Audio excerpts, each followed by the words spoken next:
Alors l'histoire du dernier déluge chez Paris, en cette veillée de Noël qui est dévastée, disloquée comme un Lego par la crue du millénaire.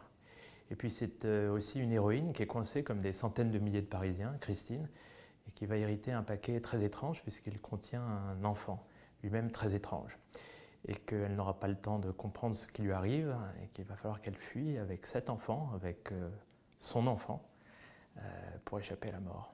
Le nouveau-né que l'héroïne récupère dans des circonstances assez invraisemblables a effectivement une particularité. C'est que ce qu'on appellerait aujourd'hui un savant fou, en réalité un génie de la manipulation génétique, a placé dans son petit organisme quelque chose. Alors quoi? C'est tout le mystère.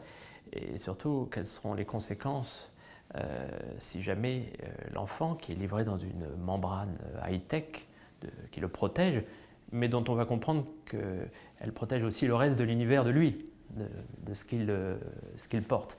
Donc cet enfant porte en lui aussi bien notre salut que, s'il tombait entre de mauvaises mains, notre perdition. Mais alors notre perdition absolue, définitive, et c'est là qu'on découvre que le dernier déluge n'est pas forcément celui des flots.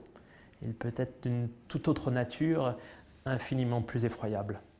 Pourquoi avoir choisi Paris? Parce que d'abord, c'est une ville que je connais bien, et comme dans Le Secret de Dieu, mon précédent thriller, j'avais choisi Jérusalem, ville où je me suis souvent rendu, j'ai voulu parler d'un endroit qui m'était familier. Paris est une ville aussi qui aimante beaucoup de touristes, c'est une ville symbolique dans le monde. Et puis enfin Paris, parce que c'est une des rares villes que les romanciers ou les cinéastes n'ont jamais détruit. Les références bibliques sont importantes parce que je pense qu'au contraire de beaucoup de nos contemporains un peu amnésiques, la Bible est un livre fondateur de notre civilisation et que notre civilisation aujourd'hui façonne le monde. On appelle ça la mondialisation.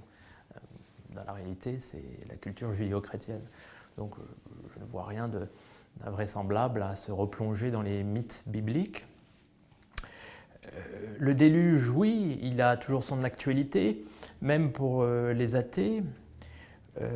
Voyez les inquiétudes que font naître la fonte des pôles, l'élévation des océans. Et puis l'enfant, en cette veille de Noël, sauvé des eaux. Oui, alors vous avez raison, on peut penser à Moïse, on peut penser aussi à un autre hébreu, Jésus. L'idée, c'était de mettre dans les bras d'une jeune femme, d'une jeune Française, que rien ne destinait à une aventure de cet acabit, de cette dimension, de lui mettre la créature la plus fragile qui soit, un nouveau-né, puisque le petit, sans tout dévoiler, hein, le petit qu'elle récupère a quelques jours. Et ça, c'est une constante aussi dans ce que j'ai fait et ce que je suis en train de faire encore. J'aime bien voir la fragilité face à l'adversité et comment les métamorphoses ont lieu.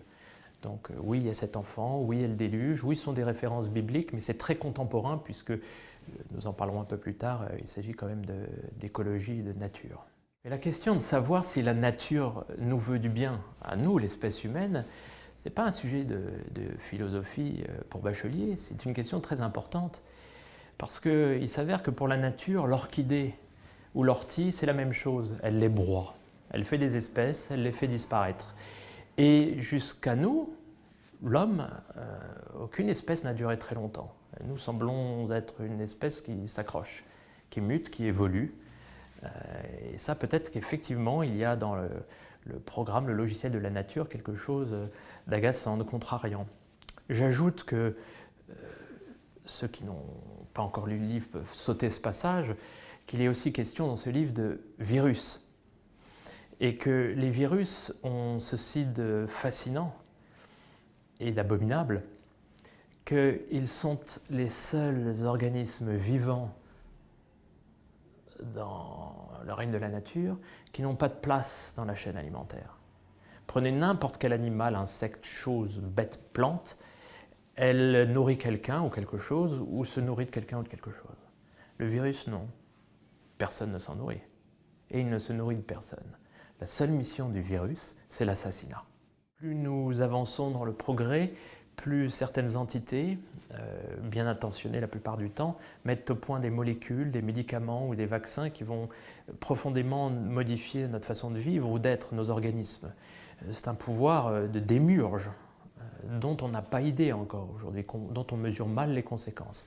Et je dis qu'aujourd'hui, les laboratoires pharmaceutiques sont ce qu'étaient les marchands d'armes ou de canons il y a un siècle. Des puissances émergentes et fabuleuses, et potentiellement terrifiantes aussi. Alors, les mafias, les services secrets, c'est moins nouveau ça, on est habitué à ça, mais disons que le chaos dans lequel le monde est plongé depuis une vingtaine d'années, depuis la fin de la guerre froide, fait qu'un certain nombre de puissances occultes, je veux dire par là, qui n'ont ni drapeau ni frontières, sont à l'œuvre, elles existent, il ne s'agit pas là de paranoïa, et que précisément parce qu'elles sont moins saisissables et qu'elles échappent à toute forme de réglementation ou de loi, sont un peu effrayantes. Et elles interviennent souvent, on le voit dans des affaires africaines, européennes, dans des scandales ou des crises. Voilà, il m'a semblé tout à fait romanesque de les faire là aussi surgir, avec d'autant plus de liberté, de féroce liberté je dirais, que le cadre, Paris, il n'y a plus personne. Le gouvernement est évacué, la police n'a même pas pu faire venir le tiers de ses effectifs qui habitent en banlieue. Donc c'est un Paris, comme le dit le préfet Samuel Buy dans le roman, qui est équilibré lui-même, et sur qui le déluge fonce. Et quel meilleur décor, je dirais, quel meilleur écosystème pour la lutte entre les fauves.